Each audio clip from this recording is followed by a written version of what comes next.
ಸಾಮಾನ್ಯವಾಗಿ ಮೆನಾರ್ಕ್ ಅಥವಾ ಮುಟ್ಟು ಶುರುವಾಗೋದು ಮಹಿಳೆಯರಲ್ಲಿ ಅರೌಂಡ್ 10 to 12 years ಆವರೇಜ್ ಅಂತ ಹೇಳ್ಬೋದು. ಸೊ 13 years ಆದ್ರೂ ಬರ್ದೇ ಹೋದ್ರೆ ಯೂಶಲಿ ಗೈನಕಾಲಜಿಸ್ಟ್ ನ ಕನ್ಸಲ್ಟ್ ಮಾಡಿ ಅಂತ ಹೇಳ್ತೀವಿ. ಸೊ ಪೀರಿಯಡ್ಸ್ ಅನ್ನೋದು ರೆಗ್ಯುಲರ್ ಆಗಿ ಬಿಟ್ವೀನ್ ಅನ್ ಇಂಟರ್ವಲ್ ಆಫ್ 21 ರಿಂದ 35 ದಿನದವರೆಗೂ ಡಿಲೇ ಆದ್ರೂ ತೊಂದರೆ ಇಲ್ಲ. ಬಟ್ 21 ದಿನದ ಮುಂಚೆ ಅಥವಾ 35 ದಿನದ ಆದ್ಮೇಲೆ ಬಂದ್ರೆ ಅದನ್ನ ಇರ್ರೆಗ್ಯುಲರ್ ಪೀರಿಯಡ್ಸ್ ಅಂತ ಹೇಳ್ತೀವಿ. ಸೊ ಇರ್ರೆಗ್ಯುಲರ್ ಅಂದ್ರೆ 1 ತಿಂಗಳು 20 ದಿನಕ್ಕಾಗೋದು, ನೆಕ್ಸ್ಟ್ ಡೇ 35 ತಿಂಗಳಿಗಾಗೋದು, ಆ ರೀತಿ ಆಗೋದು ಒಂದು ರೆಗ್ಯುಲಾರಿಟಿ ಇರಲ್ಲ, ಒಂದು ಪ್ಯಾಟರ್ನ್ ಇರಲ್ಲ. ಇದನ್ನ ನಾವು ಇರ್ರೆಗ್ಯುಲರ್ ಸೈಕಲ್ಸ್ ಅಂತ ಹೇಳ್ತೀವಿ. ಪೀರಿಯಡ್ಸ್ ಬರೋ ಹಂತದ್ದು ಕನಿಷ್ಠ 21 ಡೇಸ್ 21 ದಿನದಿಂದ 35 ದಿನದವರೆಗೂ ಯಾವಾಗಾದ್ರೂ ಬರಬಹುದು. ಈ ಪೀರಿಯಡ್ ಅಲ್ಲಿ ಬಂದ್ರೆ ಅದನ್ನ ನಾವು ನಾರ್ಮಲ್ ಸಹಜ ಅಂತ ಹೇಳ್ತೀವಿ. ಅದು 35 ದಿನ ಆದ್ಮೇಲೆ ಬಂದ್ರೆ ಅದನ್ನ ಡಿಲೇಡ್ ಪೀರಿಯಡ್ಸ್ ಅಂತ ಹೇಳ್ತೀವಿ ಅಥವಾ ಆಲಿಗೋಮೆನೋರಿಯಾ ಅಂತೀವಿ. 21 ಡೇಸ್ ಮುಂಚೆ ಬಂದ್ರೆ ಅದನ್ನ ಫ್ರೀಕ್ವೆಂಟ್ ಮೆನ್ಸ್ಟ್ರುಯಲ್ ಸೈಕಲ್ ಅಂತ ಹೇಳ್ತೀವಿ. So normal is between 21 days to 35 days. Irregular cycles ಅನ್ನೋದು ಸುಮಾರು ಕಾರಣಗಳಿಂದ ಆಗಬಹುದು. ಅದರಲ್ಲಿ ಫಸ್ಟ್ ಅಂಡ್ ಫಾರ್ಮೋಸ್ಟ್ ಈ ನಡುವೆ ನಾವು ಹೆಚ್ಚು ಪೇಷಂಟ್ಸ್ ಅಲ್ಲಿ ಏನ್ ನೋಡ್ತಾ ಇದೀವಿ ಅಂದ್ರೆ ಅದರ PCOD ಅಂತ ಕರಿತೀವಿ. PCOD ಅಂದ್ರೆ ಪಾಲಿಸಿಸ್ಟಿಕ್ ಓವೇರಿಯನ್ ಡಿಸೀಸ್.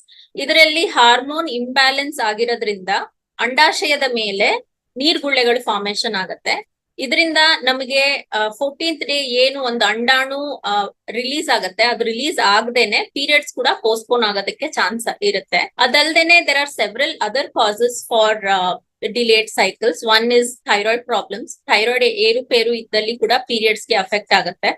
ಮತ್ತೆ ಏನಾದ್ರೂ ಗರ್ಭಕೋಶದಲ್ಲಿ ಗಡ್ಡೆ ಅಥವಾ ಫೈಬ್ರಾಯ್ಡ್ ಅಂತ ಏನ್ ಹೇಳ್ತೀವಿ, ಅದಿದ್ರೂ ಪೀರಿಯಡ್ಸ್ ತುಂಬಾ ಬೇಗ ಬರೋದು ಅಥವಾ ಬ್ಲೀಡಿಂಗ್ ಹೆವಿ ಆಗೋದು ನೋಡಬಹುದು. ಇನ್ನೊಂದು ಎಂಡೋಮೆಟ್ರಿಯೋಸಿಸ್ ಅನ್ನೋದು ಅಥವಾ ರಕ್ತಗುಳ್ಳೆ ಅಂತ ಏನ್ ಹೇಳ್ತೀವಿ ಅಂಡಾಶಯದ ಮೇಲೆ, because of that also periods ಏರುಪೇರು ಆಗ್ಬೋದು. ಯೂಟ್ರೈನ್ ಪಾಲಿಪ್, ಯೂಟ್ರಸ್ ಒಳಗಡೆ ಏನಾದ್ರೂ ಒಂದು ಪಾಲಿಪ್ ಇದ್ರೆ ಅದರಿಂದ ಕೂಡ ಆಗತ್ತೆ. ಆಮೇಲೆ ಇನ್ಫೆಕ್ಷನ್ ಏನಾದ್ರೂ ಇದ್ರೆ ಯೂಟ್ರಸ್ ಅಲ್ಲಿ ಅಥವಾ ಟ್ಯೂಬ್ಸ್ ಅಂಡ್ ಓವರಿ ಅಲ್ಲಿ, ಅದು ಕೂಡ ಕಾರಣ ಆಗ್ಬೋದು. And most of the time ನಾವು what we see there all working professional stress ಕಾರಣದಿಂದ ಕೂಡ ತುಂಬಾ ಪೀರಿಯಡ್ಸ್ ಇರ್ರೆಗ್ಯುಲರ್ ಆಗ್ತಾ ಇದೆ, ಹಾರ್ಮೋನಲ್ ಇಂಬ್ಯಾಲೆನ್ಸ್ ಆಗ್ತಾ ಇದೆ. ಜನರಲಿ ಏನ್ ಹೇಳ್ತೀವಿ ಅಂತಂದ್ರೆ, ಇವಾಗ ಜಸ್ಟ್ ಮೈನರ್ ಇರೋ ಹೆಣ್ಮಕ್ಳು ಲೈಕ್ ಅಡಾಲೆಸೆಂಟ್ಸ್ 12 years 13 years ಅವ್ರಿಗೇನು ಪೀರಿಯಡ್ಸ್ ಬಂದಿರುತ್ತೆ, ಅಪ್ ಟು 18 years ಅವ್ರಿಗೆ ಇರ್ರೆಗ್ಯುಲರ್ ಇದ್ರೂನು ಹೆಚ್ಚು ತೊಂದರೆ ಏನಿರೋದಿಲ್ಲ, ಭಯ ಪಟ್ಕೊಳ್ಳುವಂತ ಅವಶ್ಯಕತೆ ಏನು ಇರೋದಿಲ್ಲ. ಬಟ್ 18 years ಆದ ನಂತರ ಪೀರಿಯಡ್ಸ್ ರೆಗ್ಯುಲರ್ ಆಗ್ಬೇಕು. ಸೊ 18 years ಮುಂಚೆ ನಮ್ಮ ಹೈಪೋಥಾಲಮಿಕ್ ಪಿಟ್ಯೂಟರಿ ಓವೇರಿಯನ್ ಆಕ್ಸಿಸ್ ಅಂತ ಏನ್ ಹೇಳ್ತೀವಿ ಅದು ಇಮ್ಮೆಚ್ಯೂರ್ ಇರುತ್ತೆ. ಸೊ 18 ವರ್ಷ ಆದ್ಮೇಲೆ ಅದು ಮೆಚುರಿಟಿ ಪಡೆದುಕೊಂಡಿರುತ್ತೆ. ಅದಾದ್ಮೇಲೆ ಪೀರಿಯಡ್ಸ್ ಖಂಡಿತವಾಗ್ಲೂ ರೆಗ್ಯುಲರ್ ಆಗೇ ಬರ್ಬೇಕು. ಸೊ ರೆಗ್ಯುಲರ್ ಆಗಿ ಬರ್ದೇ ಹೋದ್ರೆ, ಲೈಕ್ ಐ ಸೆಡ್, 35 ದಿನ ಆದ್ರೂ ಬರ್ದೇ ಹೋದ್ರೆ ಡಾಕ್ಟರ್ನ ಕನ್ಸಲ್ಟ್ ಮಾಡ್ಬೇಕಾಗತ್ತೆ. ಇವಾಗ ಜನರಲಿ ನಾವ್ ಏನ್ ಅನ್ಕೊಂತೀವಿ ಅಂದ್ರೆ, ವರ್ಷದಲ್ಲಿ 4 ಪೀರಿಯಡ್ ಬಂದ್ರೂ ಕೂಡ ಇಟ್ ಈಸ್ ಓಕೆ ಅಂತ. ಸೊ ಎವ್ರಿ 3 months ಒಂದ್ಸತಿ ಬ್ಲೀಡಿಂಗ್ ಬಂದ್ರೂ ಕೂಡ ಇಟ್ ಇಸ್ ಓಕೆ ಅಂತ ನಾವು ಹೇಳ್ತೀವಿ. ಇರೆಗ್ಯುಲರ್ ಪೀರಿಯಡ್ಸ್ ನಾನ್ ಹೇಳ್ತಿದ್ದಂಗೆ PCOD is one of the most important causes of irregular periods ಈ ನಡುವೆ. ಸೊ PCOD ಇದ್ದವರಿಗೆ ಹಾರ್ಮೋನಲ್ ಇಂಬ್ಯಾಲೆನ್ಸ್ ಇರುತ್ತೆ. ಆಂಡ್ರೋಜನ್ಸ್ ಅಥವಾ ಗಂಡಸರ ಹಾರ್ಮೋನ್ ಹೆಂಗಸರಲ್ಲಿ ಪ್ರತಿಶತ ಜಾಸ್ತಿ ಆಗುತ್ತೆ.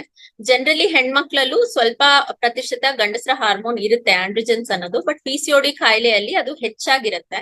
ಸೊ ಅದರಿಂದ ಫೇಶಿಯಲ್ ಹೇರ್ ಆಗ್ಲಿ, ಪಿಂಪಲ್ಸ್ ಆಗ್ಲಿ, ಮೇಲ್ ಪ್ಯಾಟರ್ನ್ ಬಾಲ್ಡ್ನೆಸ್ ಅಂತ ಏನ್ ಹೇಳ್ತೀವಿ, ಆಮೇಲೆ ನೆಕ್ ಮೇಲೆ ಬ್ಲಾಕ್ ಪ್ಯಾಚ್ ಇರೋದಾಗ್ಲಿ, ಆಮೇಲೆ ಪುಟ್ ಆನ್ ವೇಟ್.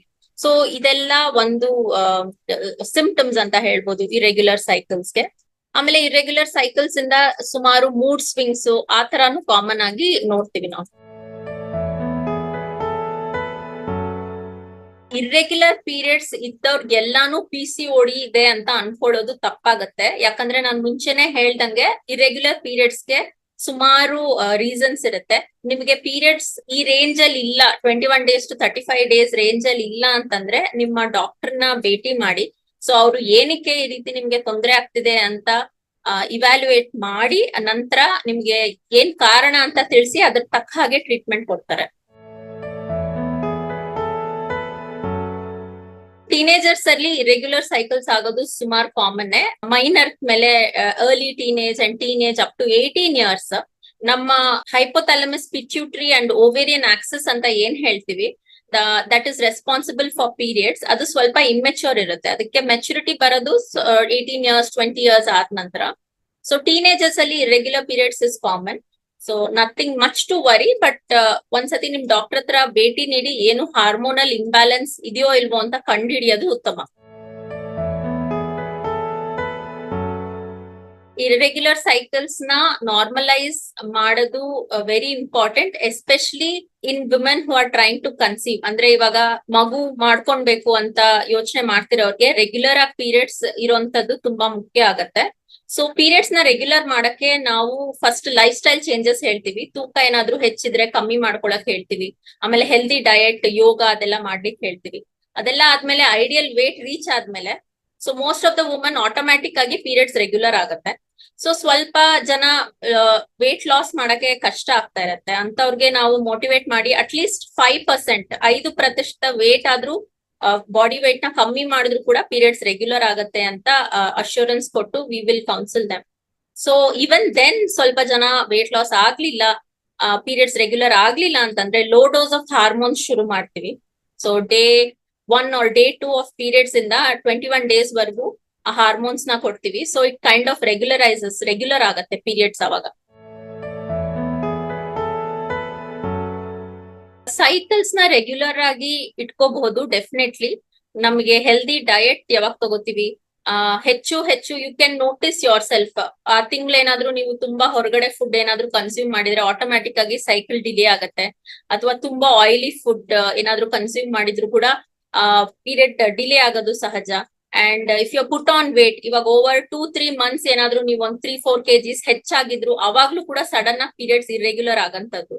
ಸೊ ನಾನೇನ್ ಹೇಳಕ್ ಇಷ್ಟ ಪಡ್ತೀನಿ ಅಂತಂದ್ರೆ, ನಿಮ್ಮ ಪೀರಿಯಡ್ಸ್ ರೆಗ್ಯುಲರ್ ಆಗಿರ್ಬೇಕಂತಂದ್ರೆ ನಿಮ್ಮ ಹ್ಯಾಬಿಟ್ಸ್ ಆಮೇಲೆ ಲೈಫ್ ಸ್ಟೈಲ್ ಕಂಟ್ರೋಲ್ ಅಲ್ಲಿ ಇರ್ಬೇಕು. So eating out is good, but it should be in a limit. ಹೊರಗಡೆ ಕನ್ಸ್ಯೂಮ್ ಮಾಡೋದು ಫುಡ್ ಆಗ್ಲಿ, ಫಾಸ್ಟ್ ಫುಡ್ ಆಗ್ಲಿ, ಅನ್ಹೆಲ್ದಿ ಜಂಕ್ ಫುಡ್ ಆಗ್ಲಿ ಅವಾಯ್ಡ್ ಮಾಡ್ಬೇಕು. ಮತ್ತೆ ರೆಗ್ಯುಲರ್ ಆಗಿ ಎಕ್ಸರ್ಸೈಸ್ ಮಾಡಿದ್ರೆ ಖಂಡಿತ ಪೀರಿಯಡ್ಸ್ ರೆಗ್ಯುಲಾರಿಟಿ ಕಾಣಿಸ್ಕೊಳುತ್ತೆ. ಮೆನ್ಸ್ಟ್ರಲ್ ಕ್ಯಾಲೆಂಡರ್ ಅಂತ ನಾವು ಹೇಳ್ತೀವಿ. ಮೆನ್ಸ್ಟ್ರಲ್ ಕ್ಯಾಲೆಂಡರ್ ಮೂಲಕ ನಾವು ಪೀರಿಯಡ್ಸ್ ನ ಟ್ರ್ಯಾಕ್ ಮಾಡಬಹುದು. ಈ ನಡುವೆ ಮೊಬೈಲ್ ಅಲ್ಲಿ ತುಂಬಾ ಆಪ್ಸ್ ಕೂಡ ಬಂದಿದೆ ಮೆನ್ಸ್ಟ್ರಲ್ ಸೈಕಲ್ ನ ಟ್ರ್ಯಾಕ್ ಮಾಡೋದಕ್ಕೆ. ಸೊ ಯಾವಾಗ ನಿಮ್ಗೆ ಪೀರಿಯಡ್ ಶುರು ಆಗತ್ತೆ ಆ ಡೇಟ್ ನ ಮಾರ್ಕ್ ಮಾಡಿ ಇಟ್ಕೊಂಡ್ರೆ you will get an idea. So 3 months ಅಲ್ಲಿ you will get an idea, periods ಹೆಚ್ಚು ಕಮ್ಮಿ ಆಗ್ತಿದ್ಯಾ ಅಥವಾ ರೆಗ್ಯುಲರ್ ಆಗಿ ಬರ್ತಾ ಇದೆಯಾ ಅನ್ನೋದು ಒಂದು ಐಡಿಯಾ ಬರುತ್ತೆ.